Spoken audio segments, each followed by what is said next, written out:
मैं आपसे वादा करता हूं कि 36 जिले पूरे करने के बाद महाराष्ट्र राज्य के मुख्यमंत्री देवेंद्र फडणवीस जी को और महाराष्ट्र के दोनों उप मुख्यमंत्री उनको लेकर अपने व्यासपीठ पर, खाटिक समाज के व्यासपीठ पर अपने समाज की सारी बातें हम रखेंगे। आपके भाई हाजी अरफात शेख ने लिखे, मेरे वालिद की मज़ार पाक पे लिखा है, मेरे ख्यालों के लफ्जों को तोलता है कौन, मेरे ख्यालों के लफ्जों को तोलता है कौन, बता तू नहीं तो अंदर से बोलता है कौन। की बातें रखते हैं कि हाजी अरफात शेख बीजेपी में है, हाँ है, लेकिन अपने कौम के मुस्तकबिल संवारने के लिए है, अपनी कौम की बात रखने के लिए है। मैं और भी पार्टियों में जा सकता था, और भी पार्टी के लीडर सभी लोग मुझे जानते हैं, कई बार कहते हैं कि आपको अल्लाह का वास्ता है और इस महाराष्ट्र में मुसलमानों के लिए आप हमारे साथ जुड़े। मैंने कहा नारे तकबीर अल्लाह अकबर तो कहता रहूंगा, लोग तालियां बजाते रहेंगे, लेकिन मैं मेरी कौम के काम कैसा कर पाऊं। आज मैं यहां पर रहने के बाद आपकी बात महाराष्ट्र सरकार तक पहुंचा तो सकता हूं।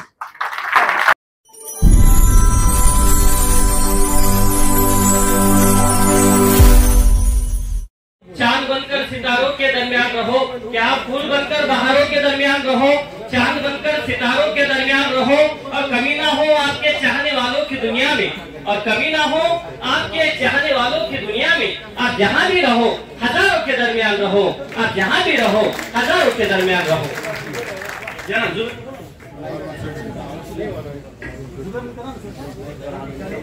जनाब हमारे घेवड़े के जीटी शाह साहब, इनका इस्तकबाल हमारे जुबैर भाई कुरैशी राज्य मुस्लिम भारतीय समाज सेवा संस्था के अच्छे कार्यकर्ता ये करेंगे। ताहिर भाई जानना वाले,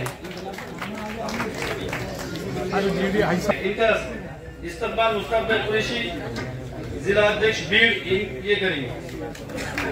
हम इस्तकबाल के प्रोग्राम को यही खत्म करते हैं।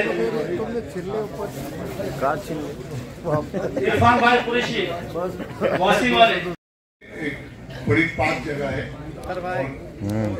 फर्ज एक जो हमारे मजहबी वर्षे का एक हिस्सा है, तो ये इसलिए मुबारक की जगह है। तो मैं सदर साहब से इजाजत चाहूंगा, और इसने इस संगठन को बनाने का काम हमारे हाजी अरफात साहब जो हमारे हंसते हुए इस संगठन को मजबूती दी है।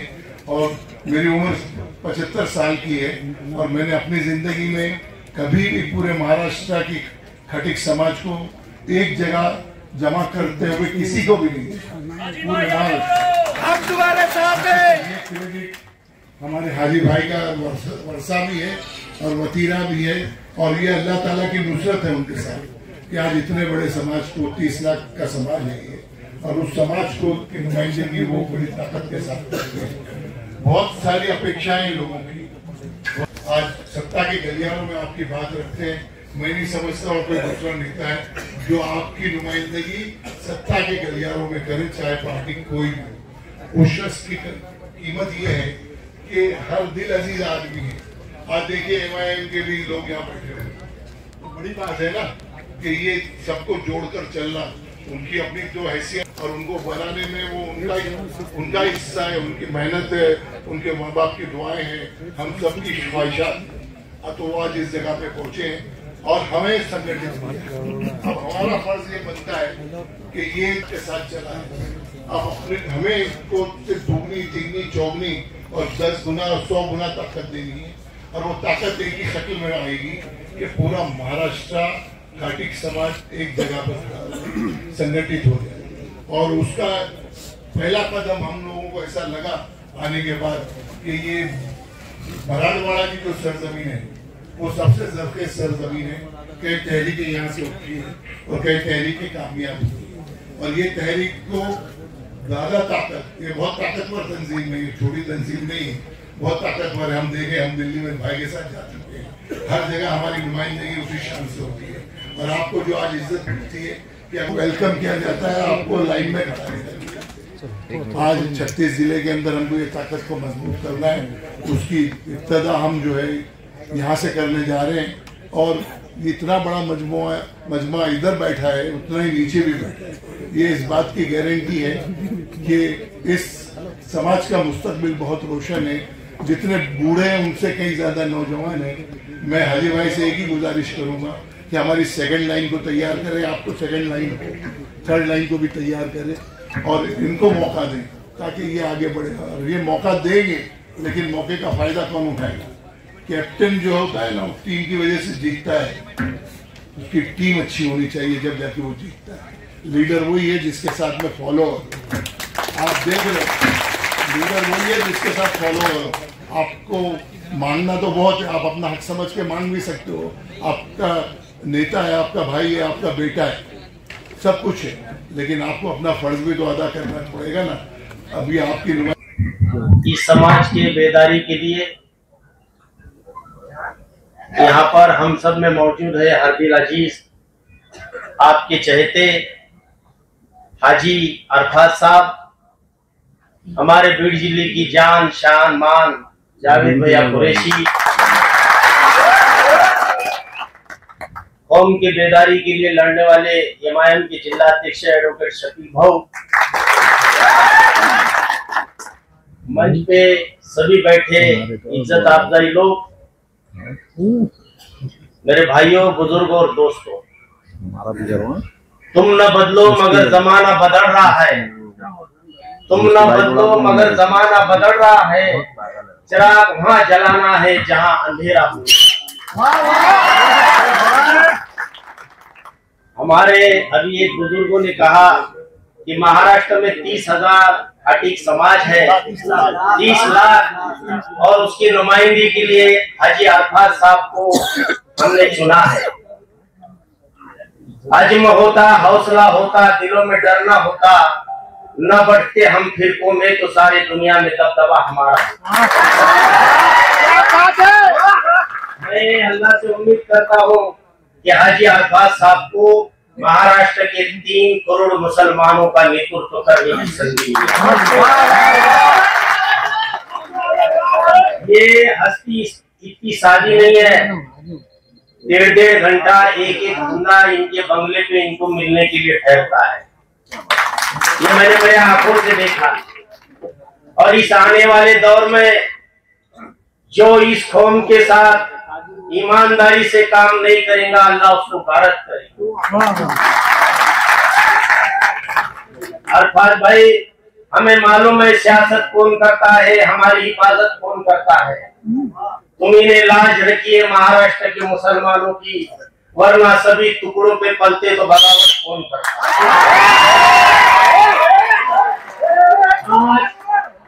आज ये महाराष्ट्र के नहीं, देश के मुसलमान नाजुक हालात से गुजर रहे हैं। हर मुसलमान, देश का मुसलमान गद्दार नजर आ रहा है, जबकि देश हमने आजाद किया है। इस देश के मालिक हम हैं और किराएदारी बोल रहे हैं कि घर खाली करो। आज हमारा समाज, ये देश के लोगों के जिस्म के ऊपर जो बोझ दिखता है, ये आपके बदौलत। और इसी मकसद के लिए इतनी तकलीफ आज हमारे समाज को या आंखों से देखते हैं। कोई गाड़ी में बकरा भी जा रहे तो उसको दूसरा जानवर दिख रहा, वो बोलता रुक जा, अरे भाई इसमें बकरी है, नहीं बोले रुक, 200-300 रुपए लेता और छोड़ देता है। तो अरफात भाई, आप बहुत ऊंचे हैं, अल्लाह आपको और इज्जत से नवाजे। लेकिन इस समाज का जो भी मसला है, आज ये महाराष्ट्र के अंदर हिंदू घाटी को VJNT के अंदर डाला गया है, लेकिन सिर्फ मुस्लिम घाटी को डाला नहीं गया है, एसटी में डाला गया है, हमारे डाला नहीं गया है। तो आने वाले दौर में ये भी लड़ाई हमको लड़ना पड़ेगा। देवेंद्र फडणवीस साहब क्या बहुत चाहते हैं, सीधे हाथ है। अल्लाह ने ये नुमाइंदगी करने का मौका आपको दिया है और आपने ये करना चाहिए। हम हमारे सब जाति बिरादरी को बाजू को रखते हुए हम तुम्हारे साथ हैं। हमारे सैयद एजाज भाई जो नगर सेवक है, ये जब बाहर लोगों को फिरते तो बोले मैं एजाज कुरैशी है। मैंने बोला अरे ऐसा क्यों बोल रहे? बोले कि इज्जत बहुत मिलती है। हमारे जुनेद भगवान, इरशाद भाई, हमारे सब यहाँ साथ आए मुश्ताक भाई के साथ। हमारा इतना बड़ा दोस्ताना है और आने वाले जमाने में हम तुम्हारे साथ काम करेंगे। आज तक हमने बहुत लोगों के साथ किया है, हमारे हाथ थक गए हैं हरामखोरों को गिरा के और चोरों को चुन के ला चाहते हैं। हमें अच्छे एक नुमाइंदगी की जरूरत है। ये जो आपका यहाँ संदेश मिलने वाला है, ये संदेश को आप जो तो आपके दिमाग में बिठा के आने वाले दौर के अंदर जिस तरह ये संगठन को मजबूत करने का काम हम सबको मिलकर करना चाहिए और आप करेंगे, इतनी मैं आपसे उम्मीद करता हूँ। और ज्यादा भाई तुम आगे बढ़ो, हम तुम्हारे साथ हैं। हाजी भाई तुम आगे बढ़ो, हम तुम्हारे साथ हैं। अस्सलाम वालेकुम। मंच पे बैठे वाले हाजी अरफत साहब, एडवोकेट शेख शफीक भाऊ, हाजी हुस्नुद्दीन साहब, इरफान भाई कुरैशी, हारून भाई लकड़ी वाला, अब्दुल रहमान हीरा जी, शाहनवाज साहब, नाइब खान बाजी, जीडी शाह साहब, मेरे बड़े भाई फयाज कुरैशी, एजाज भाई, जुनेद भाई, आलिम भाई कुरैशी, शकील कुरैशी, आए वाले सभी भाइयों का तहे दिल से इस्तेकबाल करता हूँ। यहाँ पे मीटिंग का मकसद ये है भाई, क्या हाजी साहब से मेरी मीटिंग के ऊपर एक कुछ चर्चा हो गई है, क्या महाराष्ट्र के अपने को दौरे करना है। तो पहला दौरा अपने औरंगाबाद का रखा गया है।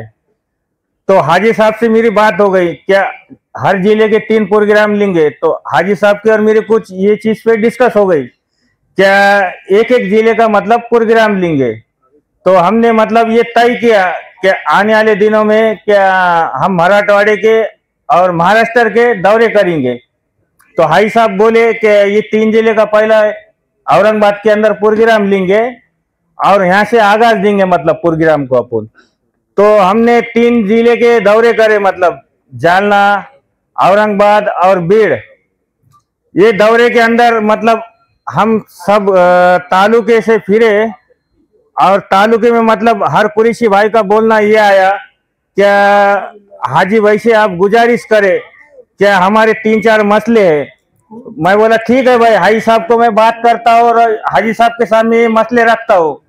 तो मैं हाजी साहब के सामने ये बात रखना चाहता हूँ, क्या हर तालुके में जो फिरा हूँ मैं, तो आपसे गुजारिश करता हूँ, क्या अपने कुरैशी भाइयों के मसले है, कास्ट सर्टिफिकेट, लाइसेंस और बाजार के मसले है, मतलब चिट्ठी के लिए अपने को बहुत अड़ाते, मतलब 3000, 4000, 5000 रुपए गाड़ी को ले लेते हैं मतलब।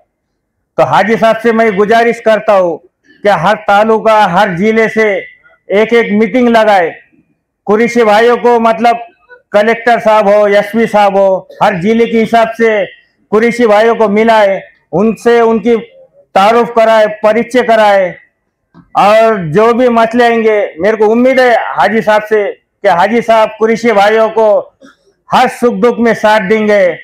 हाजी साहब को आज ही मैंने मीटिंग में दोपहर में बोला, हाजी साहब आज अपने को हर जिले में फिरते हुए हर जिला अधिकारी मतलब जिला अध्यक्ष, तालुका अध्यक्ष, शहर अध्यक्ष को अपन बुलाएंगे और हर जिले के अंदर एसपी साहब, कलेक्टर साहब और तहसील साहब को बुला के अपन अपना परिचय कराएंगे। हाजी साहब को आज ही बोला, मतलब हाजी साहब बोले ठीक है, बोले अपन ऐसा ये बात मानेंगे बोल के। तो मैं उम्मीद करता हूँ हाजी साहब से, क्या आप तफसील से बात हाजी साहब बताएंगे आपको। मेरे 2 बात खलास करता हूँ। खुदा हाफिज, जय हिंद, जय महाराज। दिल में अल्लाह का नाम, जुबान पे माँ बाप का नाम, सभी भाइयों को, दोस्तों को, बच्चों को हाजी अरफत शेख का सलाम।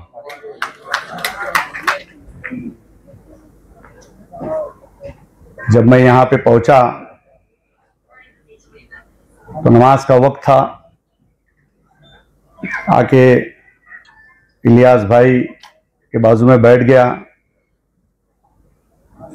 सभी लोग शांत थे, अदब से बैठे हुए थे।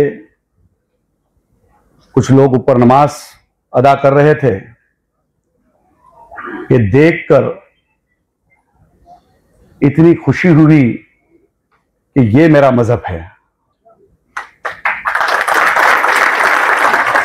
कि अपनी बातों को बाजू में रखते हुए पहले नमाज का अदब, और सभी लोग, मैं समझता हूं आधा घंटे से ज्यादा शांति से बैठे हुए थे, और जब तक के सारे नमाजी इस हॉल में नहीं आए तब तक के कार्यक्रम की शुरुआत नहीं हुई।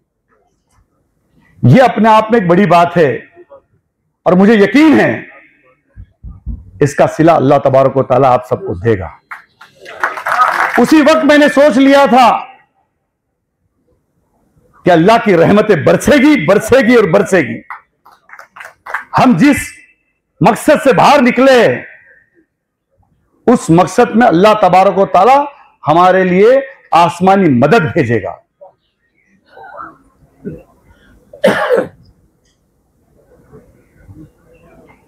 व्यासपीठ के ऊपर सभी मेरे भाइयों ने, दोस्तों ने अपनी अपनी अंदाज में बातें रखी। दरअसल ये एक सभा नहीं है, बैठक है। पिछले 12 साल से हम मुंबई शहर के अंदर एक अलग अलग तरीके से हर पार्टी के नेताओं को व्यासपीठ पर बुलाकर मान सम्मान के साथ अपने समाज की बात रखे और निवेदन उनके पास रखे कि मेरे समाज के ये प्रश्न है, इसे आपको पूरा करना है। और अल्हम्दुलिल्लाह हर वक्त कामयाबी मिली। इस बार हमने सोचा क्यों ना मुंबई की जगह पर हम महाराष्ट्र के 36 जिलों में जाएंगे और 36 जिलों में अपने समाज की समस्या सुनेंगे और अपने महाराष्ट्र की सरकार को, अपने महाराष्ट्र के मुख्यमंत्री जी के पास ये बात रखेंगे। आपने देखा होगा कि लोग इलेक्शन के वक्त पे वोट मांगने निकलते हैं। ये आपका हाजी अराफात शेख काम मांगने निकला है।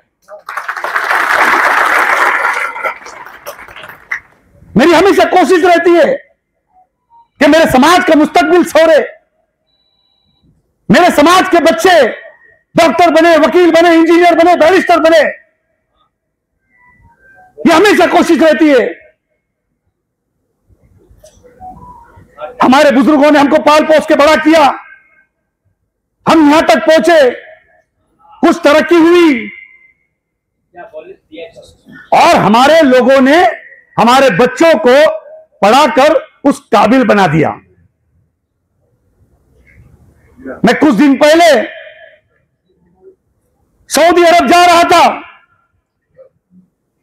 पहली सीट पे बैठा हुआ था और जैसे अनाउंसमेंट हुआ तो पता चला कि पायलट जिसका जब नाम लिया गया तो उस पायलट का नाम कुरैशी आगे लगा हुआ था। मैं कुछ वक्त ठहर गया, सोचने लगा ये कहां का कुरैशी है। जब प्लेन उतरा मैं कुछ देर रुका और बाद में उस पायलट से मिला और उस पायलट ने कहा कि मैं बक्कर कसाब जमात से हूं और औरंगाबाद से हूं।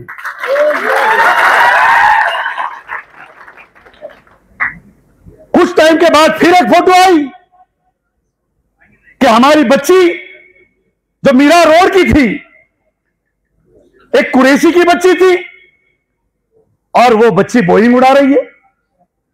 सभी समाज ने सत्कार किया। मैं आपसे वादा करता हूं, पढ़ाने की जिम्मेदारी आपकी है, नौकरी दिलाने की जिम्मेदारी हाजी अराफात शेख की रहेगी, क्योंकि आज मेरी सरकार है, महाराष्ट्र के मुख्यमंत्री अपने हैं। बहुत सारे लोगों ने गलत गलत फहमियां इस देश में फैलाई, किसी एक व्यक्ति की वजह से पूरी पार्टी खराब नहीं हो सकती। किसी एक व्यक्ति की वजह से आप किसी पार्टी को खराब बोल नहीं सकते। हमारा काम है हमारी बात, अपनी कौम की बात अपने नेताओं तक, अपनी सरकार तक पहुंचाने की हिम्मत होनी चाहिए। अगर मेरे समाज के खिलाफ अगर कोई बात करेगा, उसके खिलाफ आवाज उठाने की भी ताकत इस हाजी अरफात शेख की है। और कुरैशी कभी किसी से डरता नहीं, क्योंकि हलाल कमाता है और हलाल खिलाता है। पूरी दुनिया के अंदर आप पूरा पन्ना उठा के देख लो, एक कुरैशी बिरादरी ऐसी बिरादरी है जो हलाल कमाती है और हलाल खिलाती है। और ये हलाल कमाने और खाने वाले बच्चे कभी किसी से डरते नहीं और ना किसी को डरने की जरूरत है। आज ये हज हाउस का सभागृह, मुझे खुसरो खान कह रहे थे कि हाजी भाई हम अक्सर यहां पे आते हैं, लेकिन हॉल यहां पे भी भरा है और नीचे भी लोग हैं। ये अपने आप में एक बड़ी बात है कि मानने वाले, जानने वाले, प्यार करने वाले लोग यहां पे मौजूद है। मैंने कहा नहीं नहीं, ये मेरा समाज है और मेरा समाज जब जब जागेगा इनकलाब जरूर लाएगा। और मेरी कोशिश है, मैं 36 जिले घूम रहा था और मैं देख रहा था, कोशिश कर रहा था, समझने की कोशिश कर रहा था कि मेरे समाज में समस्या क्या है। और करते करते मैं लातूर पहुंचा और लातूर के अंदर जब मैंने सभा की, हमारा कार्यक्रम खत्म हुआ, मेरे साथ सभी जिम्मेदार बैठे थे। एक बूढ़ी मां भागते भागते मेरे पास आई कि आज मेरा राजा मेरे गांव आया है। मैं हैरान हो गया। उन्होंने कहा मैं तुम्हारी नानी हूं। मैं लातूर पहली बार गया। उन्होंने कहा कि मैं चाहती हूं कि एक बार तू मेरे घर आ जा। मैंने कहा कहां है आपका घर? तो बोले उस गली के अंदर मेरा घर है। हम सब जिम्मेदार लोग उनके घर चले गए। मैंने उनसे कहा कि नानी चाय पिलाओगी क्या? वो ज़ारो कतार रोने लगी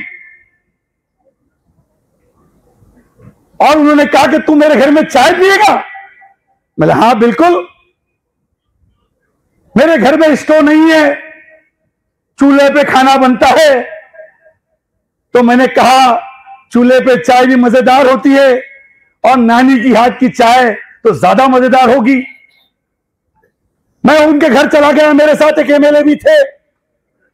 हम दोनों जमीन पे बैठ गए। उनके घर में चटाई तो छोड़ो, जमीन के ऊपर मिट्टी और गोबर से लिपा हुआ था। हम सब जमीन पे बैठ गए और चूल्हे के पास एक उर्दू का एड में मेरा फोटो लगा हुआ था। शायर साहब और हम देखने लगे। मैंने उस फोटो को पोंछने की कोशिश की और न्यूज पढ़ी तो उन्होंने कहा कि तुम्हारे नाना जिंदगी भर कांग्रेस कांग्रेस करते रहे, लेकिन एक बार मुंबई शहर के अंदर षणमुखानंद हॉल में तुम्हारी कार्यक्रम में आए, उसके बाद वो सिर्फ हाजी अरफात करते रह गए। तो मैंने वो कहां है? बोले कुछ दिनों पहले लातूर में बारिश गिरी, उसमें ओला बारिश हुई, बर्फ की बारिश हुई, हमारी खेती पूरी बर्बाद हो गई। बच्चों की शादी करानी थी, रिश्ते टूट गए और उसके बाद उनको अटैक आया और उसी झाड़ के नीचे खेती में उनका इंतकाल हो गया। लेकिन उस वक्त वह अखबार उनके हाथ में था और हमने कटिंग करके हमारे दीवार पे चिपका दिया कि हाजी अरफात आएगा और उसको मैं अपनी सब बात रखूंगी। मैं और ये शायर साहब सारों कतार रोने लगे कि हम तो शहर में रहते, लेकिन मेरे समाज की अगर ग्रामीण भाग के अंदर हालत देखे तो कितनी तकलीफ और कितनी मुसीबत में जीते हैं लोग, कितनी उम्मीदें हमसे लगा के रखे हुए। हमने पद तो दे दी, सदारत तो दे दी, लेकिन उस सदारत को हम निभा रहे हैं क्या? अल्लाह से दुआ करता हूं कि अल्लाह मेरा ईमान ताजा रख। जहां जहां मेरे कौम के लोगों से वादे कर रहा हूं, अल्लाह उसमें मुझे कायम और दायम रहने वाला बना। मुझे उन लीडरों से मत बनाना जिन्होंने अपनी कौम को धोखा दिया। अगर मैं भी वैसा बनने वाला होगा, अल्लाह मुझे यही स्टॉप करना। मुझे कोई हक नहीं पहुंचता आप लोगों से झूठे वादे करना। मुकाम इब्राहिम पे जब जाता हूं तो खूब दुआ करता हूं कि अल्लाह मेरी कौम के मुस्तकबिल को तू संवार दे, मेरे कौम के बच्चों का मुस्तकबिल संवार दे और रहमतें नाज़िल कर। मैं आपसे कहता हूं कि आज ऐतिहासिक शहर से फिर एक बार हमने शुरुआत की और ये 36 जिले, ये हाजी अरफात शेख आपके पास वोट नहीं काम मांगेंगे और कहेंगे ये मेरी समस्या है। हम यहां के भूमि पुत्र हैं, हम यहां के स्थानिक हैं। अगर हम यहां पर हलाल तरीके से काम कर रहे और 100-200 रुपए की रोजगार करके धंधा कर रहे हैं तो हमको पूरी पूरी सुरक्षा मिलनी चाहिए। और मैं आपसे वादा करता हूं, किसी माई के लाल की ताकत नहीं आपकी गाड़ी रोक देवे। सरकारी नियम से चलना है। औरंगाबाद की कई बार अलाना से गाड़ी निकली और रिहान वगैरह यहां पे हो गए। रात के 4 बजे कुछ लोगों ने, कुछ गुंडों ने गाड़ी रोकने का काम किया। मैंने कहा गाड़ी में क्या है? तो उन्होंने कहा मुंडी पाए ले जा रहा हूं देवनार में बेचने। मैंने कहा रसीद है? तो उन्होंने कहा है। देवनार का वाउचर है? तो उन्होंने कहा है। तुरंत मेरे पीए ने बात की और 5 किलोमीटर तक के पुलिस बंदोबस्त दिया गया आपकी मुंडी पाए की गाड़ियों के लिए। ऐसा एक बार नहीं, कई बार हुआ। यह आपके सामने, इतने लोगों के सामने गवाही दे के कह रहा हूं। कल्याण के पास गाड़ी पकड़ी गई, गौशाला में ले गई। सुबह से लेकर शाम तक बकरे चरते रहे। शाम में हमारा जिला अध्यक्ष जाता है और वापस वो गाड़ी भरकर अपने ठिकाने पे ले जाता है। ऐसा भी हाजी अरफात शेख ने किया, जो ऐसा हो नहीं सकता।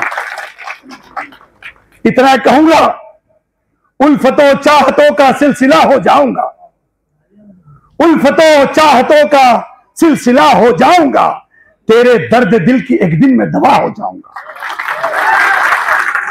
उल्फतों चाहतों का सिलसिला हो जाऊंगा, तेरे दर्द दिल की एक दिन में दवा हो जाऊंगा। मुझको चलने दो, अकेला है मेरा ये सफर, मुझको चलने दो, अकेला है मेरा ये सफर। रास्ता रोका गया तो काफिला हो जाऊंगा, रास्ता रोका गया तो काफिला हो जाऊंगा। दुश्मन इस्लाम सुन ले, इस्लाम का पौधा हूं मैं। दुश्मन इस्लाम सुन ले, इस्लाम का पौधा हूं मैं। जब भी तू काटेगा मुझको मैं हरा हो जाऊंगा। ये कुरैशी बिरादरी का हाजी अरफात शेख आपके सवाल के लिए दिख रहा है। मैं आपसे कहने के लिए आया हूं कि 36 जिले के अंदर सभी जिम्मेदार पूरी ताकत के साथ मेरे साथ जुड़ो। कई महाराष्ट्र के पदाधिकारी नीचे बैठे हुए, कभी उनको यह नहीं लगता कि हमको व्यासपीठ पे बिठाना चाहिए, कभी उनको यह नहीं लगता कि हमको हार फूल पिलाना चाहिए। उनको यह लगता है कि हमारा लीडर, हमारा नेता आगे बढ़ रहा है, हमको उसका साथ देना चाहिए। यह अपने आप में एक बड़ी बात है। सभी पार्टी के लोग मौजूद रहते हैं, अपनी ताकत बढ़ाने की कोशिश करते हैं। कई लोगों ने अपने अपने अंदाज में कही, कोई नाराजगी नहीं, कहीं ना कहीं जागने के लिए वक्त लगता है और मुझे यकीन है मेरी कौम जागेगी। कई लोगों ने अलग अलग तरीके से आंदोलन किए, कितना बड़ा भुगतान भुगतना पड़ा उसके बारे में मैं जावेद भैया कुरैशी के बीड़ की सभा में उस चीज का सब खुलासा करूंगा। मैं आज आपके सामने, सभी लोग कह रहे थे जावेद भैया आगे बढ़ो, हम तुम्हारे साथ हैं। मैं भी कहता हूं जावेद भैया आगे बढ़ो, हाजी अराफात शेख के साथ। जावेद मेरा अच्छा दोस्त है, सादा आदमी, सादी जिंदगी गुजारने वाला आदमी, हेच पेच पता नहीं, सीधी सीधी जिंदगी चलने का तरीका। बहुत सारे लोगों को हमने देखा मुंह खुले होते और जेब सिले होते हैं, लेकिन ये बंदे का मुंह भी खुला है और जेब भी खुला है। इसीलिए मैं आज एक बड़ी घोषणा करता हूं कि जावेद भैया को महाराष्ट्र राज्य के उपाध्यक्ष पद के ऊपर डिक्लेयर करता हूं और उससे बड़ी जिम्मेदारी देता हूं कि पूरे मराठवाड़े का संपर्क प्रमुख करके डिक्लेयर करता हूं। जावेद भैया तुम आगे बढ़ो, मैं हमेशा और मेरी सरकार आपके साथ रहेगी। मैं वो कोशिश करूंगा कि मैंने इन लोगों की आंखों में देखा तुम्हारे लिए जो प्यार, वो क्या चाहते हैं, वो क्या सोचते हैं कि एक ऐसा नुमाइंदा हमारे जिले में, हमारे मराठवाड़े के अंदर एक ताकत बने। मैं उसके आगे भी कहूंगा कि जल्द से जल्द सरकारी बड़े ओहदे पे भी आपको पहुंचाने की मेरी जिम्मेदारी है। आप तो कहते कलेक्टर को मिलने जाना है, अरे हम कहते हैं कलेक्टर आपका अपॉइंटमेंट लेके आएगा। ये सुबह कह रहे थे कि तहसीलदार से बात कराइए, एसपी से बात कराइए। जावेद भाई, ये आपका हाजी अराफात शेख पिछले 25 सालों में काम करते करते उस मुकाम पे पहुंचा है। एक सरकारी अधिकारी भी हमारे बीच में बैठे, वो जानते हैं कि सरकार के अंदर मनवाना और उसको सिस्टम को चलाना, यह आपके कुरैशी हाजी अराफात शेख को अच्छी तरह मालूम है। और मुझे पता है कि 36 जिलों के अंदर हर एक कुरैश बिरादरी के जवान को मुझे ताकत देनी है। इनको ताकत देना यानी समाज को ताकत देना, इनको ताकत देना यानी कुरैश बिरादरी के छोटे छोटे बच्चों को ताकत देना। मैं हर जिले के अंदर माननीय मुख्यमंत्री देवेंद्र जी से कहकर, हमारे दोस्त आशीष शेलार जी से कहकर, महाराष्ट्र के प्रेसिडेंट चौहान जी से कहकर, ज्यादा से ज्यादा बटोर कर मेरे समाज तक कैसा ला सकूं, इस पर अल्लाह से आप दुआ करो, मुझे कामयाबी दे। ऐसे बहुत सारे मुद्दे हैं। नगर से आते वक्त बहुत सारे लोगों ने अपनी अपनी बात रखी। मैंने उनसे कहा कि आप भी हमारे भाई हो, बहुत सारे चीज हम आपकी सुलटा सकते हैं और बहुत सारी चीज बंद अल्फाजों में बहुत सारे काम कर सकते हैं। जिस हालात से हमारा समाज जा रहा है, उस हालात को किस तरीके से पटरी पे लाना, ये हमें अच्छा तरीके से जानते हैं। मैं इनको कह रहा था 2-2 मिनट सब बात करो। सभी लोगों ने अपने अपने अंदाज में कुछ कुछ शायरी बोली। मैंने इनको कहा शायरी बोलो लेकिन कुछ बोलो, क्योंकि बोलने वाले के चने बादाम के भाव में बिकते हैं, और जो नहीं बोलता उसके बादाम भी चने के भाव में नहीं बिकते। अकेला बोलते बोलते गला दुखता है। मैं वाहतुक संगठन का अध्यक्ष भी हूं, तो रिक्शा, टैक्सी, टेम्पो, ट्रक पे बोलना पड़ता है। वालिद की तरफ से, वालिद एक पीर का बेटा होने की वजह से सूफियों का अध्यक्ष हूं, तो पीरों के ऊपर सूफीज्म पे बोलता हूं, लिखता भी हूं। कई ऐसे कलाम तो समझना पड़ेगा। हम नमाज क्यों पढ़ रहे हैं, हम रुकू में क्यों जा रहे, अल्लाह अकबर कर रहे तो क्यों कर रहे, सिजदे में जा रहे तो क्यों जा रहे, और सलाम फेरे तो क्यों फेरे, उसके ऊपर खुलासा, उसके ऊपर डिस्कशन, जेर जबर नुक्ते पर डिस्कशन, शरीयत की हर एक एक छोटी छोटी चीजों को ध्यान में रखते हुए उसके ऊपर डिस्कशन, और उसको देखते हुए ये आपका हाजी अरफात शेख कलाम लिख रहा है। आने वाले कल में अपनी कौम को, आपके कौम के बच्चों को कुछ ना कुछ दे के जाऊंगा। लोग तो शायरी दे कर रहे हैं, कुछ लोग कव्वाली कर रहे हैं, लेकिन जब दीन हदीस से जब बातें होगी और वो सब बातें कुछ अलग तरीके से निकल के आएगी, तो लोग कहेंगे, आने वाले बच्चे कहेंगे, उसको गुनगुनाएंगे और दीन की सही राह पे जाएंगे।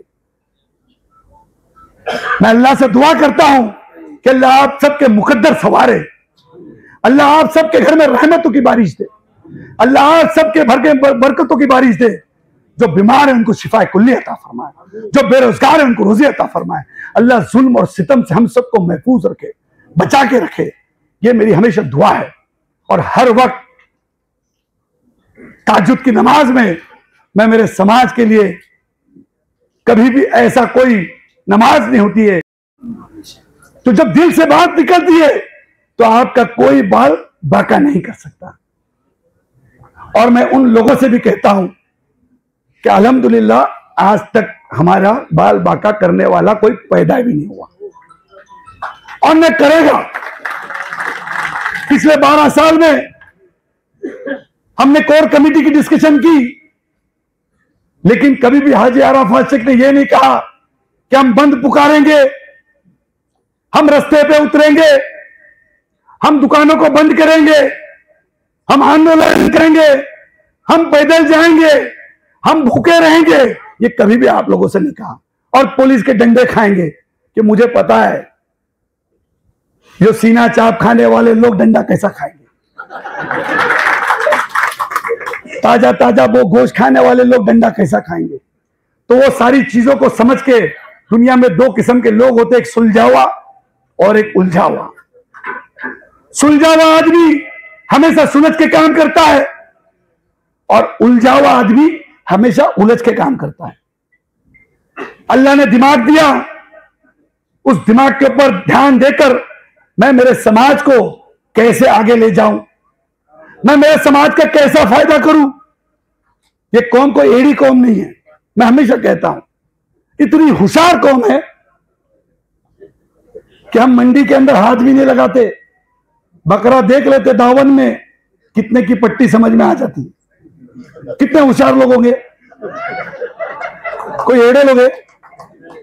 आप बोलते हम पढ़े लिखे नहीं है। पढ़ना लिखना अलग है, लेकिन जनरल नॉलेज, अगर हमारे बाप दादा पढ़े लिखे नहीं थे, लेकिन अल्लाह तबारक व तआला ने उनके दिमाग में यह बात दी थी कि एक बकरे को हाथ लगाते और 100 बकरे की मालूमात हो जाती। उनको पता था कि इसमें हमारा मुनाफा होगा, और मुनाफे की तरफ आगे गए और तरक्की होती गई, आगे बढ़ते गए। लेकिन मैं आप लोगों से गुजारिश करूंगा कि अपने मोहल्ले में, अपने जिले में, अपने तालुकों में, अपने रिश्तेदारों में जो कोई भी मुखलिस है, जरूरतमंद है, अल्लाह का वास्ता देता हूं, उनके तरफ ध्यान दो, क्योंकि वो हमारे हैं।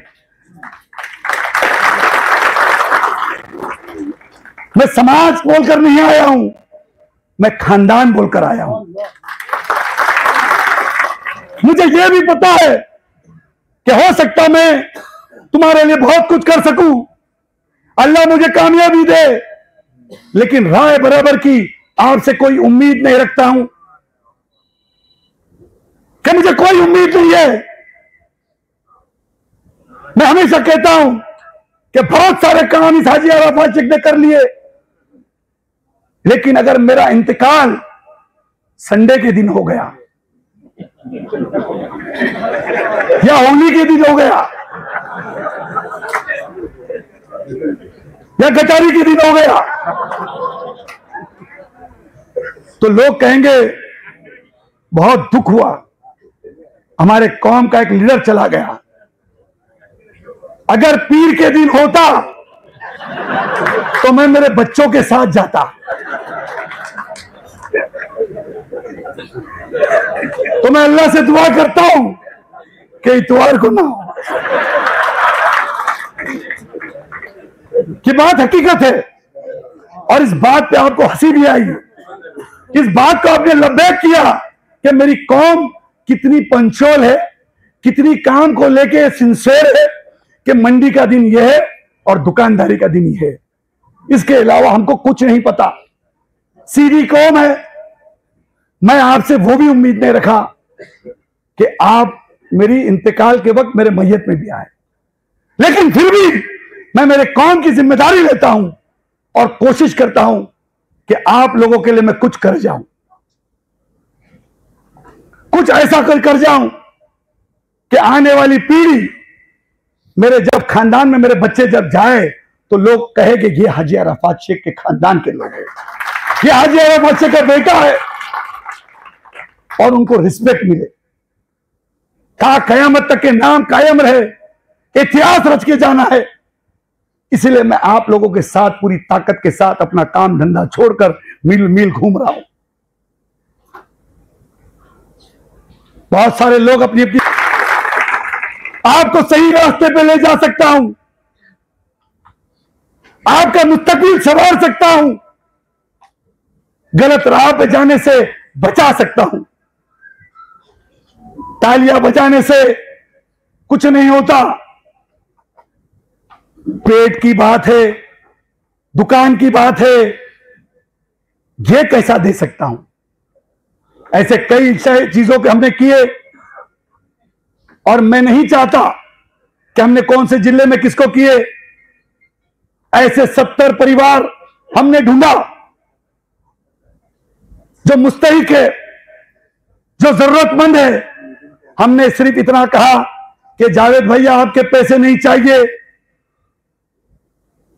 हमको सिर्फ ऐसे लोगों के नाम भेजो ताकि उन तक के हम पहुंचे और मदद पहुंचा सके।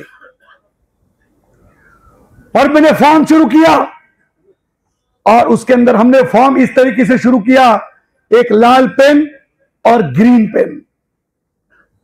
लाल पेन हमने इसलिए दी ताकि उस व्यक्ति को पता भी नहीं चले कि हम क्या लिख रहे हैं। जैसे हमारे टेबल पे आता है, हम ये समझ जाते हैं कि ये मुस्तहिक है, जरूरतमंद है, उसके घर तक के हमको सामान पहुंचाना, इसके जरूरतमंद है, ये मेरे खानदान का है। हमको कोई हक नहीं पहुंचता कि 4 केले दे के 400 फोटो निकालना। हमको अगर इनाम चाहिए तो अल्लाह से चाहिए, हमको सवाब चाहिए तो अल्लाह से चाहिए। फोटो निकाल दिया, लोगों में बता दिया, तो अल्लाह ने पूछा कि तूने तेरा दे दिया, तेरा हिसाब तो नीचे कर लिया, मेरे पास क्या है। और ऐसे कुछ नाम ऐसे है कि जो नाम, जिनके वालिद इस बिरादरी में बड़ी नाम करते थे, उनके वालिद का थी, जब वो मंडियों में जाते थे तो लोग उठ के खड़े हो जाते थे। और आज उनके बच्चे ज़कात के हकदार हो गए। तो ये हालात आए कहां से? इसलिए मैं आपसे कह रहा हूं कि हालात बिगड़ने मत दो, वो नौबत मत लाओ कि आज उनके बच्चों पर वो हालात आई है, कल हमारे पे ये हालात ना आए। हमने मंडियों में देखा था कि जब मेरे नाना मंडी में जाते थे तो कुछ लोग खटिया लेकर खड़े हो जाते थे और नाना कहते थे जाओ सबके लिए चाय बोलो, और वो लोग चाय बोलने जाते थे और कहते थे महबूब सेठ, पटेल साहब, चौधरी साहब, इस तरीके कुरैशी साहब करके अदब से उनको बुलाया करते थे। वो भी एक दौर था जब शाम के वक्त नाना निकलते थे तो हाथ में घड़ी नहीं पहनते थे, गोल वाली घड़ी हुआ करती थी, चैन वाली, और बटन दबा के टाइम देखा करते थे। वो भी बकरा बेचते थे, वो भी मंडी के अंदर धंधा करते थे, लेकिन एक वकार था, इज्जत थी। आज हालात ऐसे हो गए कि हम लोग मंडी में जाते हैं, जो लोग हमारे लिए खटिया उठाया करते थे, आज हम लोग उनके लिए खटिया डालते हैं।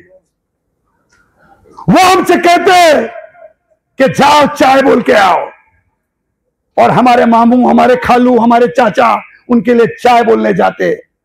ये हालात हमने लाया, ये वकार हमने खोया। मैं आपसे हाथ जोड़कर विनती करता हूं कि अपने अना को छोड़ो, एक हो जाओ, ताकत बन जाओ, इंशाअल्लाह ताला इनकलाब आएगा। मैं हमेशा कहता हूं, मुट्ठी में कुछ सपने लेकर भरकर जेबों में आशा है। मुट्ठी में कुछ सपने लेकर भरकर जेबों में आशा है, दिल में अरमान जगे कुछ कर जाए, कुछ कर जाए। सूरज सा तेज नहीं मुझ में, दीपक सा जलता देखोगे। सूरज सा तेज नहीं मुझ में, दीपक सा जलता देखोगे। अपनी हद रोशन करने से तुम मुझको कब तक रोकोगे? तुम मुझको कब तक रोकोगे? मैं उस माटी का वृक्ष नहीं जिसको नदियों ने सींचा है। मैं उस माटी का वृक्ष नहीं जिसको नदियों ने सींचा है। बंजर माटी में रहकर मृत्यु से मैंने अपना जीवन खींचा है। मैं पत्थर पर लिखी इबारत हूं, शीशे से कब तक तोड़ोगे? मैं पत्थर पर लिखी इबारत हूं, शीशे से कब तक तोड़ोगे? मिटने वाला मैं नाम नहीं, तुम मुझको कब तक रोकोगे? तुम मुझको कब तक रोकोगे? झुक झुक कर सीधा खड़ा हुआ, अब फिर झुकने का शौक नहीं। झुक झुक कर सीधा खड़ा हुआ, अब फिर झुकने का शौक नहीं। अपने हाथों रचाए सोन, तुमसे मिटने का खौफ नहीं। जब जब तुम मुझे हालातों की भट्टी में झोंकोगे, तब तब के सोना बनूंगा मैं। तुम मुझको कब तक रोकोगे? तुम मुझको कब तक रोकोगे? ये बातें दिल में घर कर जाती। जब मैं पढ़ता हूं, सोचता हूं, समझता हूं, जब मेरी कौम की बातें सोचता हूं, मैं आज इस मंच से खाटिक समाज के लोग नहीं, मैं सभी समाज के लोगों को आवाज देता हूं। मदारी समाज के लोगों को आवाज देता हूं, अंसारी समाज के लोगों को आवाज देता हूं, सभी बिरादरी को आवाज देता हूं, जुलाहा समाज को आवाज देता हूं। मैं सबसे वादा करता हूं, ये खाटिक समाज के लोग आज जो मांगते फिर रहे, ये खाटिक समाज के लोग एक दिन देने का काम करेंगे, ये मेरा वादा है। मैं मुंबई शहर में जब देखता हूं, मेमन बिरादरी को देखता हूं, बोरी समाज को देखता हूं,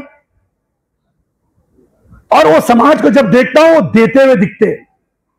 अगर उनके समाज में कोई बात आती है तो सब के सब पूरी ताकत के साथ खड़े हो जाते। तो आप लोग क्यों नहीं?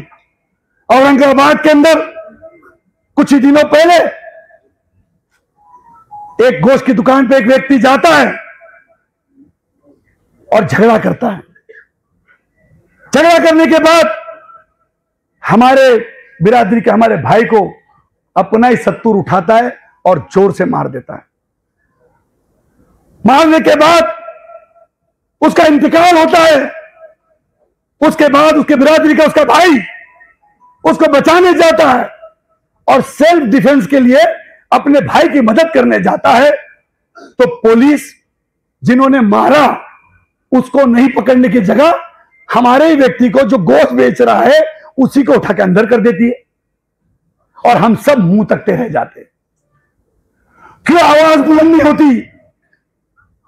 मैं आपसे कहने के लिए आया हूं, मैं तो हर जगह आपके साथ खड़ा रहने का वादा करता हूं, लेकिन अपने जिले में, अपने तालुका में, अपने शहर में, अपनी दुकान पर अगर किसी ने आंख उड़ाने की कोशिश की तो पूरी ताकत बन के सब एक साथ खड़े हो जाओ। अपने झगड़े बाजू में रखो। ममता तो शाम में मत बात करना, लेकिन अपने बिरादरी के किसी भाई के ऊपर कोई हाथ उठाता है तो पूरी ताकत के साथ टूट पड़ जाओ। दूसरी बार कोई हिम्मत नहीं करेगा। सभी लोगों ने एससीए और ओबीसी के बारे में बात की। हम दिल्ली गए, खुसरो साहब, बड़ा अटपटा मामला रहा। चमड़े के लिए गए, वो एक अलग कहानी हो गई। फिर हम एससी के लिए कोर्ट में गए, सुप्रीम कोर्ट में गए। सुप्रीम कोर्ट में हमारे जज ने हमारे वकील साहब से कहा कि एक बात बताओ, आप एससी के लिए डिमांड कर रहे हो, तब क्या है? तो बोले निचली जाति के लोग, छोटी जाति के लोग हम हैं और हम काम कर रहे हैं, जिसके वजह से हमको हिंदू खाटी को एससी का दर्जा मिल गया, हमको क्यों नहीं? तो जज साहब ने उनसे कहा कि आप लोग मस्जिद में साथ में नमाज पढ़ते हैं क्या? तो उन्होंने कहा हाँ। आप लोग रोजा साथ में खोलते हैं क्या? तो बोले हाँ। किसी भी मस्जिद में कभी भी चले जाते हैं क्या? तो बोले हाँ। तो बोले कैसा फिर भेदभाव, और किस लिए तुम एससी का दर्जा मांगने आए? वकील साहब चुप थे। मैं वहां बैठा हुआ था, शाहनवाज भाई थे।